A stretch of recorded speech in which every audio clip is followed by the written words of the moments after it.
Hello guys, how are you? I'm Hardeep Singh. Welcome back to your own YouTube channel. IELTS updates and recent exams. For more updates related to recent IELTS exam writing test topics, listening, reading, practice test, and speaking, you can guesswork. Please, guys, participate in everyday listening and reading practice test to achieve your desired band score in your actual IELTS exam. Please hit the like and subscribe button. Press the bell icon for the upcoming notifications. Don't forget like, subscribe and share my YouTube channel and my Facebook page, IELTS updates and recent exams. Part 1. You will hear part of a tutorial between two students and their tutor. The students are doing a research project to do with computer use. First, you have some time to look at questions 1 to 5.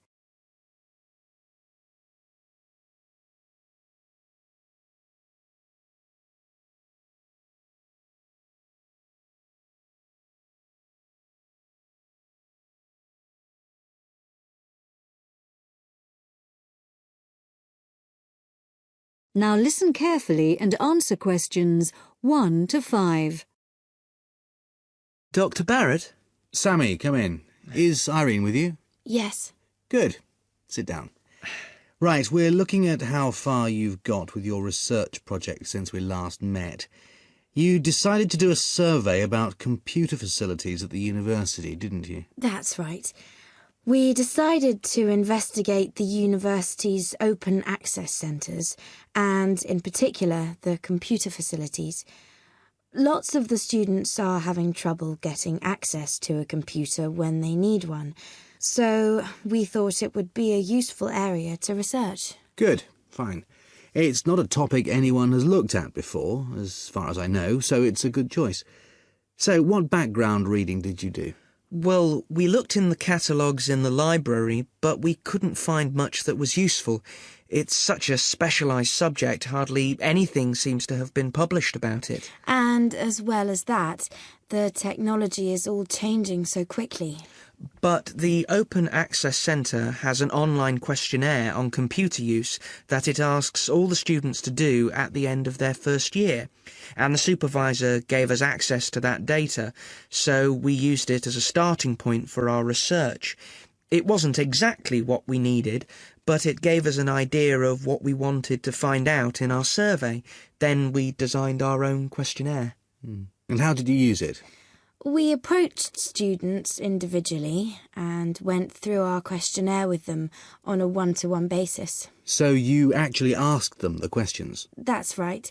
We made notes of the answers as we went along, and actually we found we got a bit of extra information that way as well, about the underlying attitudes of the people we were interviewing, by observing the body language and things like that. How big was your sample? Well, altogether we interviewed a random sample of 65 students, 55% male and 45% female. And what about the locations and times of the survey? We went to the 5 open access computer centres at the university and we got about equal amounts of data at each one. It took us 3 weeks. We did it during the week, in the day and in the evenings.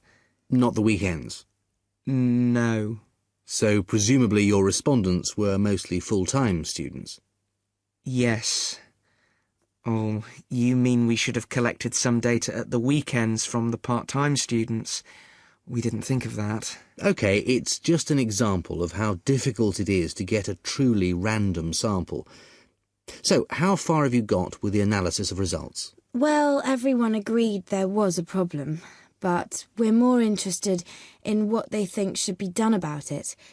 The most popular suggestion was for some sort of booking system. About 77% of the students thought that would be best, but there were other suggestions. For example, about 65% of people thought it would help if the opening hours were longer, like 24 hours a day. Before you hear the rest of the talk, you have some time to look at questions 6 to 10.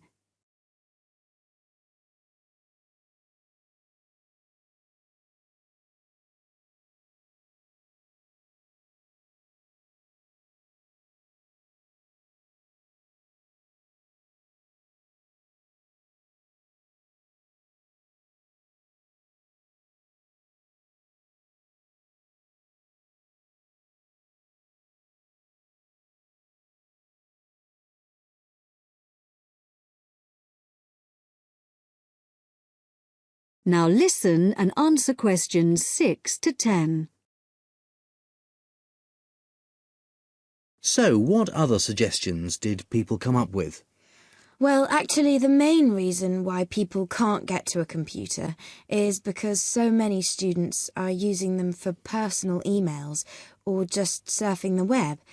So one solution would be to have some computer rooms for recreational use and some for people to do serious work in. The trouble is, quite often people do their work, then they want to check their emails. And it would be a nuisance if you had to get up and go to another room and log on again just for that. Another problem is that during the day, tutors book whole blocks of computers for complete sessions, so several people said there should be restrictions on block bookings. But the trouble is, the classes need the computers.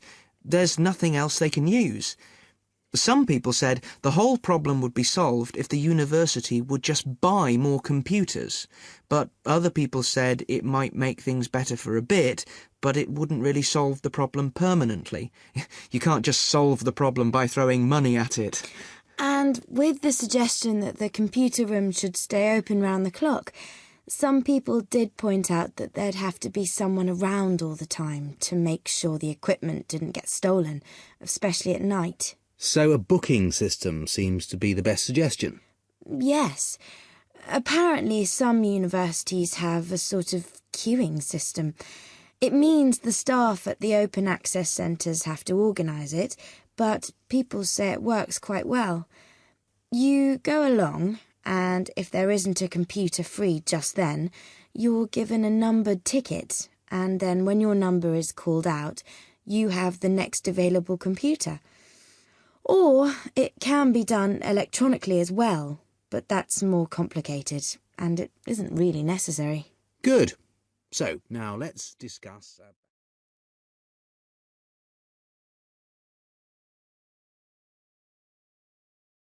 That is the end of part 1. You now have half a minute to check your answers.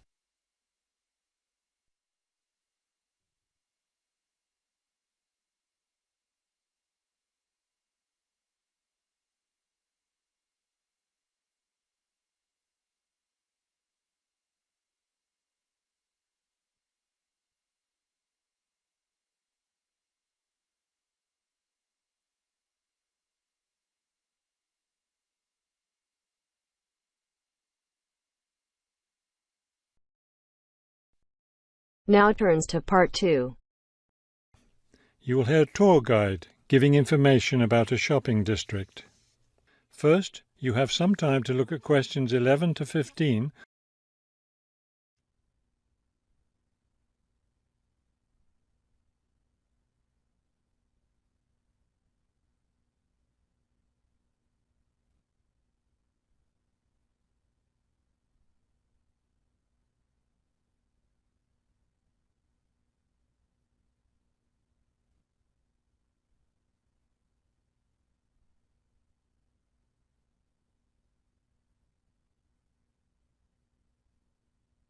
As you listen to the first part of the talk, answer questions 11 to 15.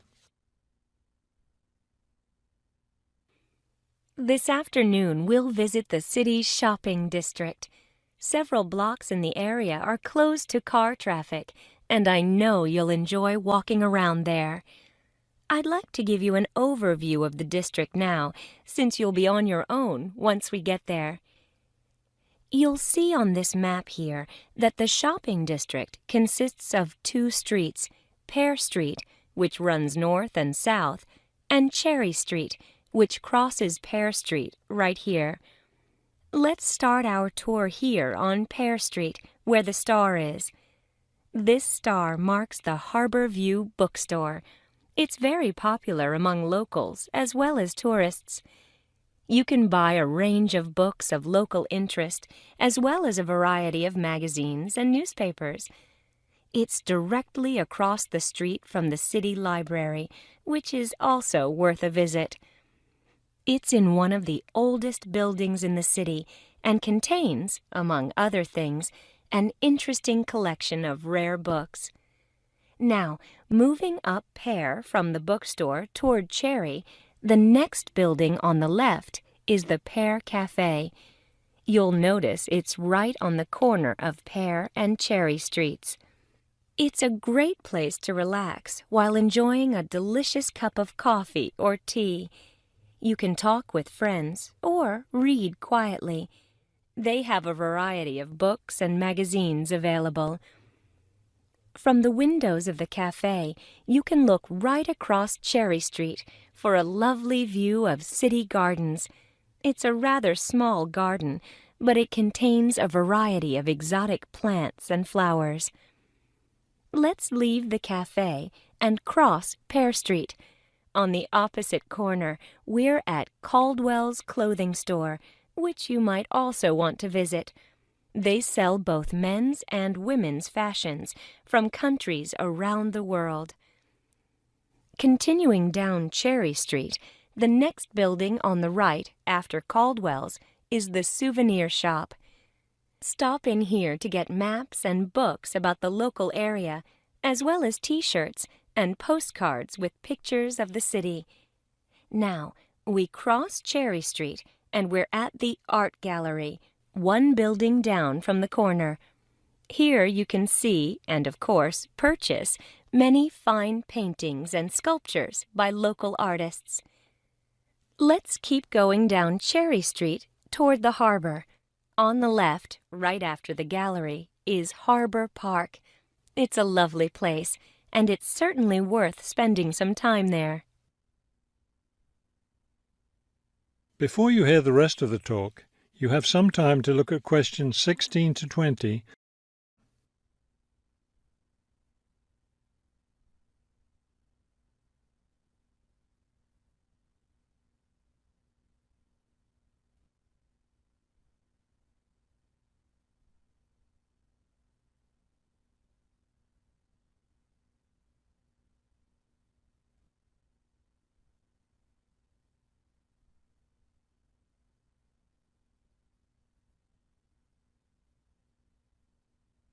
Now listen and answer questions 16 to 20.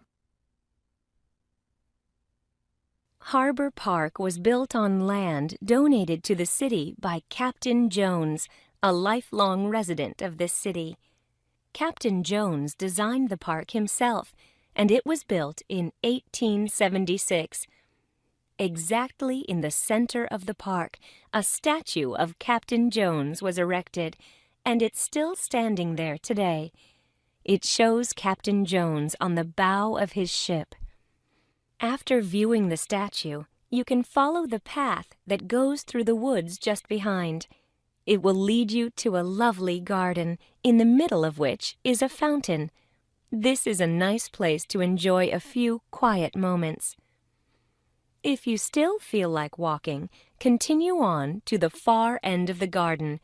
There, you'll find a wooden staircase, which will take you down to the harbor. You might enjoy the view of the boats from there.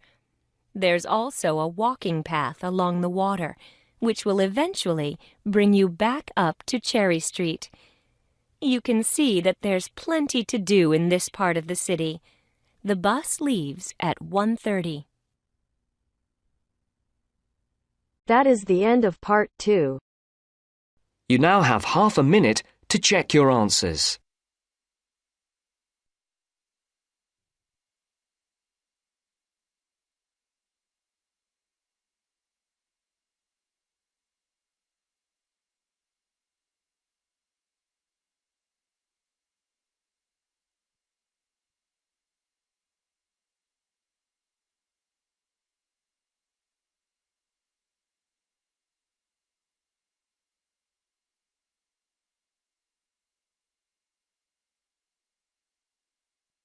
Now turns to part 3. You will hear a tutor and 2 students discussing the best ways to study. First, you have some time to look at questions 21 to 25.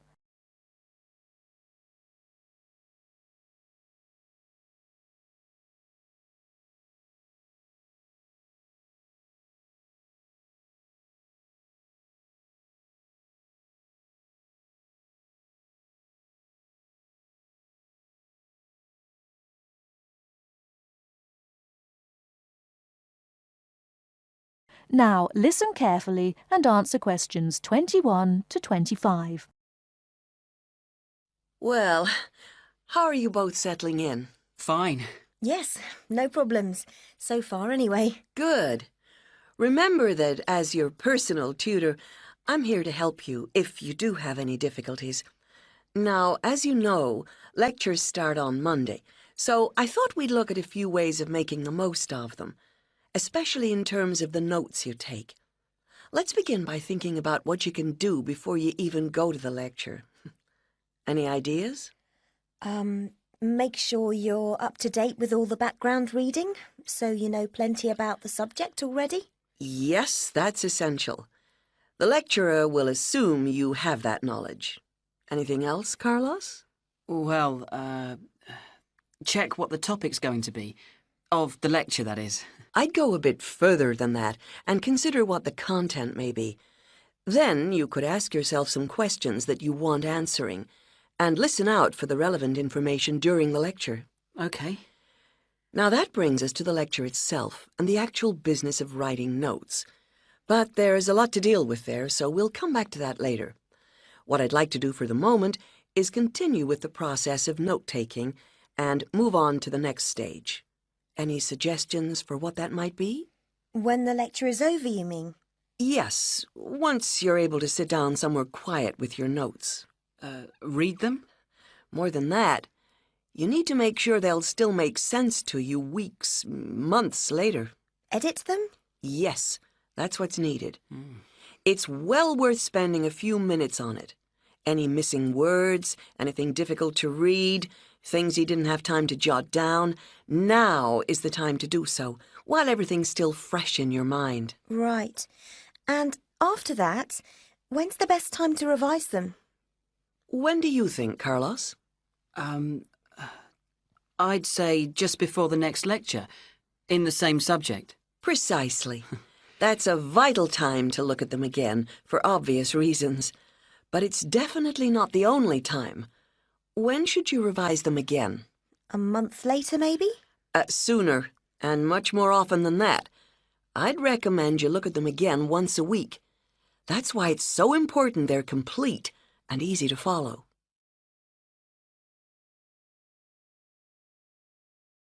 Before you hear the rest of the talk, you have some time to look at questions 26 to 30.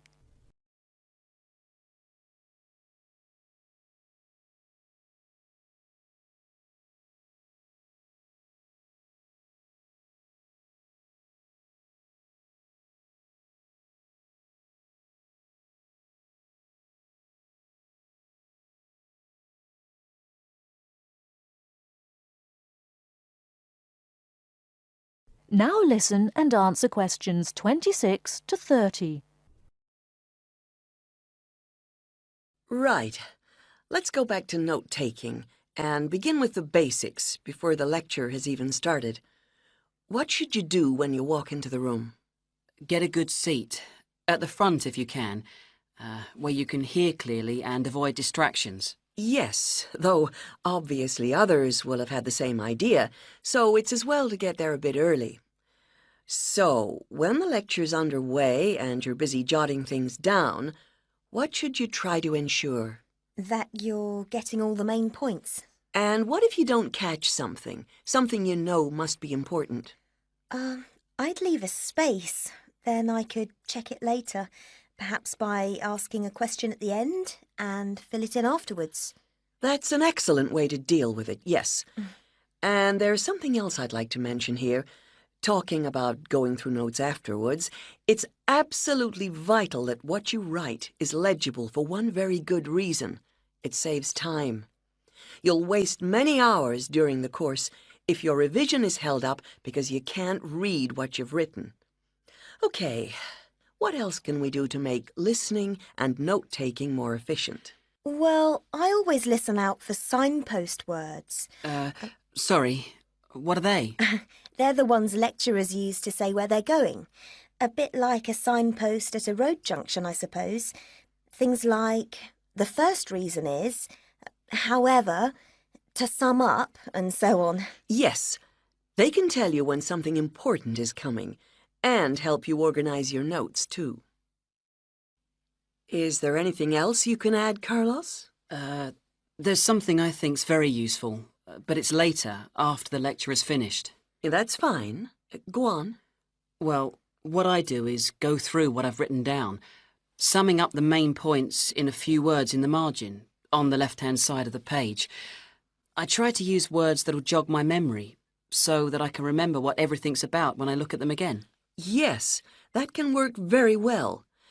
What some people do to review their notes is cover up their full notes from the lecture, maybe with a piece of paper or a card, and concentrate just on what they've put in the margin, trying to recall the details. Then they move the cover down a little and check whether they were right. Or you could put your main points on another piece of paper and clip them together.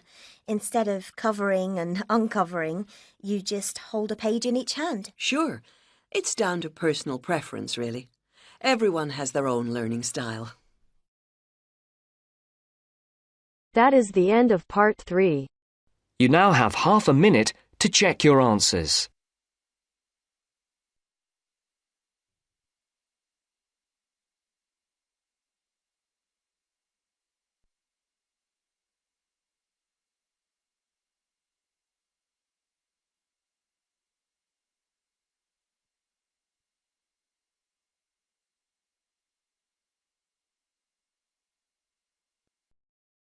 Now turns to part 4. You will hear part of a lecture about a website. First, you have some time to look at questions 31 to 40.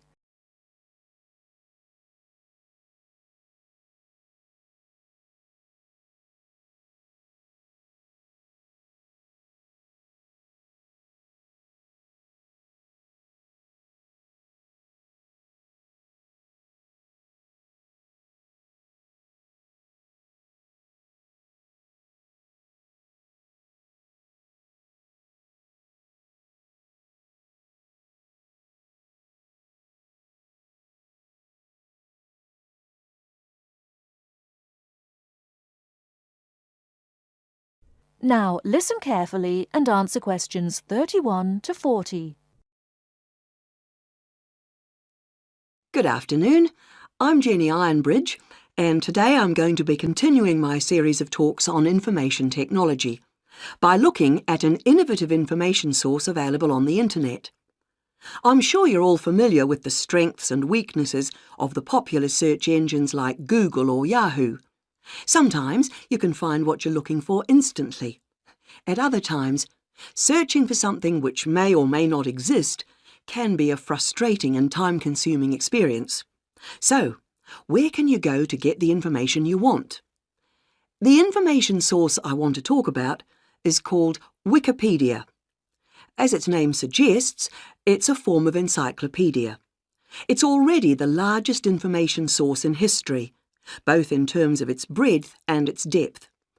But what makes Wikipedia really unique is that it's a democratic project. The content is completely free to access, and it's written entirely by unpaid volunteers.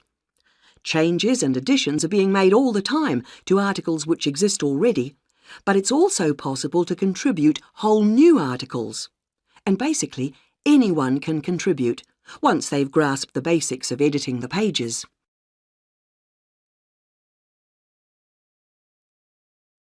Let's look at how someone goes about editing Wikipedia articles. It's a very straightforward procedure which has been made deliberately easy so that people who have contributions to make are not discouraged from participating because of their limited understanding of information technology. Let's start by imagining that we are reading an article and we come across information that we consider to be incorrect or incomplete on a page of Wikipedia. First of all, we decide we'd like to change it. To do this, we click on the Edit button at the top of the page. This takes us to another page with a text box containing all the editable text on that page. It's at this point that we can input our changes in exactly the same way as we would if we were writing or editing a document we had created on our own computer. In other words, we can type, cut and paste, delete, and use all the normal word processing functions. When this has been done, and we've finished editing, we are then asked to summarise the changes we've made. This doesn't go into the main text box, but into a separate area below it. That's the main part of the process over with, but we need to make sure that the changes we've made are going to appear as we want them. A last check, if you like. In order to do this, we select the preview option. If we're still not satisfied, we have the option of returning to the edit stage and working through the same procedure again.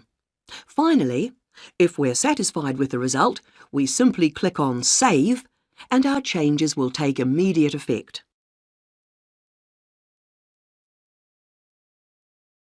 A question that might already be forming in your mind if you are not familiar with Wikipedia is this: how can I tell whether information is accurate? This particular point has led to criticism from some people, especially academics and professionals. The short answer is that you can't tell. But if you think about it, how can you check the accuracy of information you read in a conventional encyclopedia, or in a newspaper, or on other internet websites? Besides, it's possible for contributors to Wikipedia to register with the organisation and, as named contributors, gradually build up a reputation for themselves as reliable sources of information. The other point to be aware of is that there are administrators who monitor contributions that are added by anonymous sources and check for biased, out-of-date or incorrect information. One of the problems that arises from the openness of Wikipedia is that vandals have got into the site to change and damage pages of information. So the administrators have a role in policing this too. Lastly, Wikipedia encourages editors to stick to certain rules, which help ensure the quality of entries. For example, contributors are expected to maintain a neutral tone in their writing, although perhaps it's impossible to be completely neutral. Also, entries are not allowed to include original research, which is intended to prevent contributors from simply submitting their own views. It's unlikely that the more conventional information sources will ever be completely replaced by Wikipedia or similar projects which may be developed in the future. But this is an ambitious experiment to democratise information, using modern technology to enable anyone and everyone to contribute to and access a common body of knowledge. And because it's free, it doesn't restrict access to those with the ability to pay. That is the end of part 4. You now have half a minute to check your answers. So guys, don't forget like, subscribe and share my YouTube channel and my Facebook page, IELTS updates and recent exams. For more updates related to recent IELTS exam writing test topics, listening, reading, practice test and speaking, you got guesswork. Please guys, participate in everyday new IELTS listening and reading practice tests to achieve your desired band score in your actual IELTS exam. For more IELTS material, visit my official website www.ieltsupdatesandrecentexams.com. The link is given below in the description. If you need PDF files of latest IELTS material, then please join my Telegram channel. So guys, please write your score below the comment section. Again, thanks for listening. God bless you all guys. Stay tuned, stay safe.